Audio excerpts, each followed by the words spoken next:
this is the 10th shutdown in the last 50 years, the fourth under President Trump. But, I think there's a lot of folks that say, hey, Congress should go without pay. If they can't pass a budget, which is their number one duty, enumerate it in the Constitution. I know my local congressman, federal congressman, he said, he wrote a note to the Treasury saying, withhold my pay. Do not pay me, right? And I think that's, putting your money where your mouth is.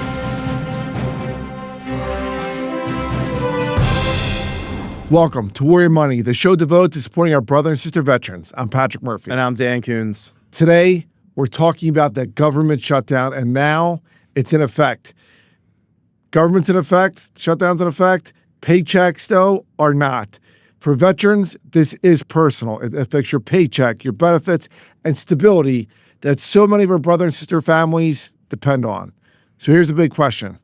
What should veterans do right now to protect their money, their benefits, and their families while Washington stalls? Let's get into it. All right, Dan. Patrick, let's go. Bluff. So it's a heavy topic. Let's go. Shutdowns here. Yeah. Paychecks this week are not. Yeah. What can our brothers and veterans do about it? Yeah. All right. First, I think you and I agree that the government shouldn't shut down because of a budget in the first place. That's the primary job of our government, is to pass a functioning budget. Let's just get that out of the way first. The Congress is the power of the purse. Yeah, right. If it's the president on one party or the president on the other party, I just the budget is something that needs to pass, and we're seeing an entire systematic problem of budgets not passing. So that's a whole different issue. What we get to focus on now is how that impacts people, actual individuals, humans, right? And the reality of the situation is, I was thinking about this when we were getting ready for this. During COVID, I saw this beautiful post by Dave Ramsey. And we both agree with Dave. A lot of the way Dave Ramsey thinks about it is when everything else is chaos, when everything else is a problem, just protect your four walls. Just make sure your four walls are stable. And what that means to me is make sure that you stop any discretionary spending. Stop spending money that you don't need to spend. Probably not a good time to go out and buy a new vehicle. Make sure you've got groceries. Make sure you're doing your mortgage. And if you don't, we'll talk more about this later, but reach out to some of the resources that we've talked about. Fourth, I think you can put a little pressure on your local elected officials. No doubt. To be like, hey, I'm stationed here. I'm missing my paycheck. That is their job, to be your voice in the legislative process. And I think the last thing is, there's a quote, this too shall pass, or the serenity prayer, as we would say, there's things you can control and there's things you can't control. Let go of the things you can't control and only manage the things you can control, because sometimes it doesn't feel like we can do that. Yeah. I think for veterans out there that are clearly going to struggle, right? When you look at the financial strife that's going to lead to families, one of the quick things, and listen, we talked about Dave Ramsey, have a budget, stick to the budget, don't go into debt, but also have an emergency 3-month plan. If you do not have that now, learn from it this time. So next time, if this would ever happen, you're not struggling to get there. But to your point, be proactive. You and I were talking, one of the best things you could do. Now, again, neither one of us, are in favor of going into debt, but companies like USAA, which I think we're both members of, if you're part of the shutdown, you can get your net pay. So whether you make $500 a month or $6,000 a month, you get an interest-free loan from USAA, if you're eligible, if you can just show them, hey, I'm not getting paid. So that will cover you for arguably a month.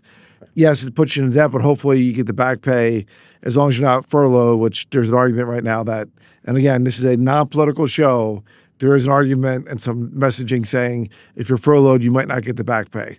But for those that are working, it looks like, you're going to get your back pay eventually. I think sometimes people, and you and I have appreciated this, you've run organizations in the government. I have either worked into or sold to or understood those organizations very well. We forget how big these organizations actually are. We forget how many people are impacted in it, right? So this show is for military veterans and service members, right? There's also another 2 or 3 million civilians, federal civilians, that are impacted by this as well. So let's broaden it out, but just say federal public service, right? We've got the first group of folks that might be missing paychecks coming in the next couple of days. And we've got the second group of folks, our military service members, that might be missing it at the end of next week. And then we've got this other condition where you've got your National Guard and your reservists, and they might have to be mobilized or operationalized in the states when there's a federal government shutdown. I'd love your perspective on that. Yeah, well, a couple of things. One, yeah, so we're talking about 2 million federal workers, again, not going to get paycheck. We're talking about 1.2 million active troops that won't get their paychecks. If you're in the National Guard, you're getting paid by your state unless you're called up back, as you mentioned, on active duty. And then that's if the governor declares a state of emergency, right? Or the president says, "Hey, you're in California National Guard, and you're going up to Portland, or Texas going up to Chicago," all those type of things, right? Yep. So that's where it gets murky, and they might not get paid. And I think the reality of it is I mean, for those folks, a lot of these, as you served in the National Guard. Of our million soldiers, and just in the Army, the majority of those soldiers are actually in the National Guard or Reserve. So yeah, I'm really passionate about that. By the way, totally passionate about it. As I know you are, totally passionate. We're a total force. It is what it is. Yeah. Now, listen, before I was in the Pentagon, and they used to say, "Well, we have 10 divisions in the Army." I was like, whoa, we have a lot more than that because you got to count the National Guard. 50 states plus 2 territories. It's right, 100%. Right, and so I think part of that though is a lot of these National Guard members, by the way, do work for small businesses that are going to get a disproportionate effect of some of these, because again, if you're a salesman for, ABC company, you're called on national. You're not selling when you're in Portland or Chicago. And again, this is not political. Just saying it's going to hurt the bottom line of the company you're leaving. Yeah. It's actually one of the reasons why. Just to be really clear, it's one of the reasons why I left the Guard. Like I was an op tempo that we had for the first. I was in there for 7 years and 11 months. Was essentially exactly what I did. The op tempo was too high to continue the Guard and have a civilian life plus a family plus enjoy a vacation. I had to go to a place, the reserves, that had a little bit of different of an op tempo. And so I think when we start to add and contribute these other stressful factors, like, all right, well, I'm now operationalized and I may or may not get a paycheck. Well, I hope you do, but you're not only getting a paycheck, but you're also having these issues. I think that's a real exacerbating issue that we have to at least address. And that's where, in my opinion, I think that's where you have to raise your hand and say, hey, Senator, Congressman, I'm going to do the job, but let's make sure that we're being treated fairly. So I did that once when I was in Guard. I called Senator Toomey's office, and he was very helpful for me. And so I feel like that's an opportunity for you to really shape things that matter to you. Yeah. So I know in the back half we'll talk about what can veterans do, but let's talk about the systemic stuff. Right now, there's a hiring freeze all throughout the federal government because of the thing. We look at essential workers are going. So yes, you can still fly a plane. Or you go through TSA, they're there. They're not getting paid those. Yeah, but they have to be back pay essentially. Right. But that doesn't matter when the mortgage or bills come due. But I hear you. Same thing with air traffic controllers. So there's not crashes. But we were with a friend of ours. I won't say his name because he's not authorized to speak on behalf of his fellow prison guards across America. There's 30,000 federal prison guards, and he's like, Patrick, you'll never believe what happened. I'm like, what? And he goes, me and my wife closed a new house September 30th. Oh, and he goes, and I'm like, hey, babe, there might be a government shutdown. And he's like, and now I'm like, holy shit. No. I apologize for cursing, but and so he's like, hey. Life goes on, man. So you look at 30,000 prison guards that go into the federal prisons, have to deal with, hard hardships there every single day, not getting paid. Yeah. He's like, man, I'm thinking about my 2 daughters. Like, right, I'm here. Daddy's not getting paid. Yeah. And I'm leaving them. And I still got to pay for the dance classes. I still got to pay for the mortgage, electricity and stuff. So, and he's in Scranton. But I'll tell you, there's a lot of folks out there who are saying, oh, well, what does this mean for me? Clearly, when you look at, I happen to be today at the Army War College, a lot of the war colleges shut down, a lot of the other things. People can still pay, get their passports, but there's going to be delays for the VA benefits. Some of those things, VA benefits, some of the stuff when you're trying to get disability, some of the stuff, frankly, just might get slowed up. Well, it's part of it is we don't realize how much our daily life is touched and impacted by the federal government. And I think that's the part where it doesn't matter if you are a contractor selling services to the government, or if you're doing the toilet paper that supports the federal government as well. When that machine ends, because it's the largest, I think it's one of the largest single economies in the world. When that machine ends, there's so many downtrace impacts for everybody. So I know this is a show about veterans, but if we don't really understand the whole ecosystem, then we're not talking about the ecosystem as well. Because how many times did I serve and I had to go serve with federal civilians, or I had to go serve with cross-agency counterparts like at the State Department or at Department of Homeland Security. All those people are people that we had to interact with, and they're all impacted, whether they're quote unquote, what's the expression we're using now? Essential versus non-essential. Like there's people, even non-essential is still essential as these things continue to cascade. Yeah, as we talk about essential workers, people were thinking about COVID and I still have anxiety when we start thinking about who's essential versus who's not. So like my anxiety level goes high with that. So yeah, I would say for folks that are out there, again, this is an apolitical podcast, but to your earlier point, we have three branches of government. The one that controls the power of the purse is the Congress. This is the 10th shutdown in the last 50 years, the fourth under President Trump. But I think there's a lot of folks that say, hey, Congress should go without pay. If they can't pass a budget, which is their number one duty, enumerated in the Constitution. I know my local congressman, federal congressman, he said, hey, he wrote a note to the Treasury saying, withhold my pay. Do not pay me, right? And I think that's, putting your money where your mouth is. And I think that's leadership. I mean, I know some people say it's symbolic. You and I could have a whole episode or 2 or 3 about this specific issue. Like when people are removed from the daily pressures of what a paycheck actually feels like it means, they make decisions that are different than that. And when we have as wealthy of Congress people in the first place that don't know what a paycheck seems like anymore or feels like anymore, they're not always making the same decisions that you would be if you felt pressure of paycheck. And I think that's just part of what we need to rebalance ourselves back to is like, hey, like there's an everyday problem where $500 is a whole lot of money if you've got to stretch groceries and you got to pay for dance class, right? If you're not feeling that reality, and which is what our audience feels that reality every 22nd of the month when the bills are coming, but there's still more days in the month left. So I think we really need to get ourselves back to understanding that we serve for people, we serve for others, and we've got to get back to passing a budget on time. Like that's the core function of a government.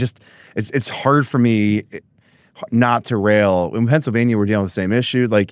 It's hard for me not to rail against the fact that we're not passing budgets. Yeah. And again, especially when that's your number one duty. Yeah. The fiscal year starts October 1st. Behind that. And every year, forever. It's always September 30th and October 1st. Listen, I think there's some systemic things we can do about passing 2-year budgets and some other things. Totally. But we do a POM process in the DoD anyway. Yeah. So it's a multi-year POM process. So we've got I don't even know what POM stands for because I've said it. It's program office. Programmatic office where you're managing the money over the 4 to 10 year period. And we plan against the POM for every systematic enterprise program that we sell against, right? Like once you're part of the POM, you're going to be paid. It's like, why can't we create different budget lines every year that cross those different areas? Yeah. And especially for the veterans out there that are thinking about it, they're like frustrated. But, I would say to them, like, that's why there's elections every 2 years, right? And, there is the separation of powers, there is the checks and balances, but I think a lot of folks in Washington are gonna, they're gonna get a lot more calls once Mama's upset that Sergeant Smith isn't bringing the money home. Like, hey, what's going on? And I think, I think there's going to be recalibration and hopefully we can come to a conclusion. I know I was looking at the 6 years ago the shutdown was 35 days. I mean, that's going over a month without a paycheck. Yeah. I think the over-under is 21 days in the betting market about the government shutdown. I am not betting or taking over-under. I try not to bet. Yeah. Except for a couple bucks on the Eagles now every once in a while. Yeah. I think it's an issue that we're going to have to deal with. I think when we come back, we'll chat more about all the different resources that we've talked about and how they can contribute to the problems. Yeah. So stick with us. We're going to talk about the government shutdown when we get back. Until then, buckle up.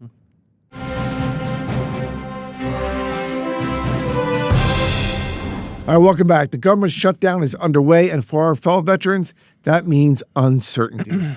We're going to walk through the key things that you could do to protect yourself and your family from managing cash flow, communicating early with your lenders, to following up on benefits and claims before the backlogs grow. Veterans should also know where to turn for help, from Operation Homefront and USAA to the PenFed Foundation and local veteran service organizations offering emergency support. Yeah. So, all right. So we talked about, the Dave Ramsey, budget, don't go into debt, have a 3-month emergency, and frankly, things like, invest, save your money, invest it so you make your money work for you, which is one of the hardest things for folks to do. But it's incredibly important.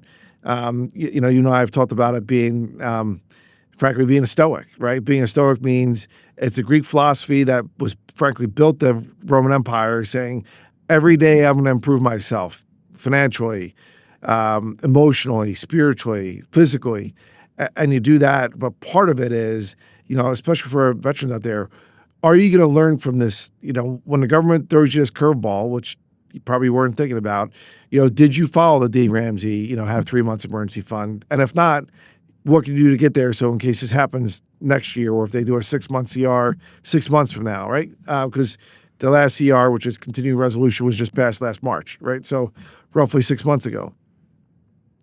What do you think, and what would you advise our brother and sister veterans what they could do right now? Right now, I mean, I think we started this by saying take care of your four walls. That was the first part of it. But I also know I'm going to take a lot of lessons from my life and apply it here. On October 1st, I had my handy spreadsheet out with my net worth spreadsheet. So every quarter since 2015, the first day of the following month, so the October 1st after the September, I have written on the spreadsheet all the assets that I have, all the debts that I have, all the things that I have, right? I do that. I have it all listed. Part of it's like if something bad were to happen to me, I want my wife to actually know where everything is. So we do that. But I think back to the original part, take care of your four walls. Let's talk very specifically about that, what that means. One, you've got to know, and if you don't know where every dollar that you have goes, like that's the very first thing you do. That's why I do this, the net worth spreadsheet, right? I know where each of my kids' accounts are. I know where my their 529s are. I know where my retirement is. I know where my checking, savings, all my other business accounts. I know where my private investments are. I know where my real estate is. I know what everything's on one spreadsheet. And what that allows me to do is lever or torque when I need to change something quickly, right? So if I'm facing a liquidity issue because I don't have enough cash on that month, I have another account or two that I can go transfer to. And I know we don't all have that luxury and that benefit. And I grew up as a poor kid where my dad would lose his job like every 6 months. So I know, and that's part of my it's my rationing from that. So that's why I have it. But part of it is once that happens, Christmas has got a little lean for us. That wasn't because we couldn't do good things. It was because we just didn't have cash in Christmas time. My birthday's in March. March always was a little bit better of a birthday time because my dad had gotten work again, right? So I'm ranting a little bit now, but you don't have to live as though your cash flow is always the same, because cash flow and your net worth are very different objects, right? So I think for the people that are listening, for our friends out there, the first thing you need to do is make sure you know where your money is, protect your four walls, pay yourself first, or stop paying other people. Stop paying other people is pay your bills, 100%. But what goes in your kid's mouth, what goes in your mortgage is the first thing. And if you can't do it, you got to reach out for help or tell people that you're giving them a heads up. So that's the enumeration of our conversation. Yeah. And I think part of it is no matter what rank structure you are as your veteran, you could follow, what folks like Dave Ramsey say, right? Or you have a budget, you live within your means, but you live below what you're bringing in. Live below your means. Do not, you got to plan for that rainy day. Eventually it's going to happen. Someone gets sick. Yeah. Go and shut down. And it's easier said than done. It's having that discipline to do it. It's always this interesting thing, right? I was just lamenting to a friend of mine, this summertime was the most expensive summer I've ever had, right? I had 3 kids in camp. We had summer vacations. We had all this other stuff, right? And so one of my buddies and I went to a baseball game a little while ago, and he's like, you know what I do? I was like, well, what do you do, Jim? He goes, I create a summer fund. So when expenses are a little bit lower in the end of the early spring or whatever, he takes some of the money he has, and he's a military veteran as well. He takes some of the money that he has and he puts it into what he calls a summer fund, because he knows that in June, July, August, it's going to get very expensive again because they're going to do their vacations, and that's where he puts his money. So what he's done is, you don't always have to spend less than you make.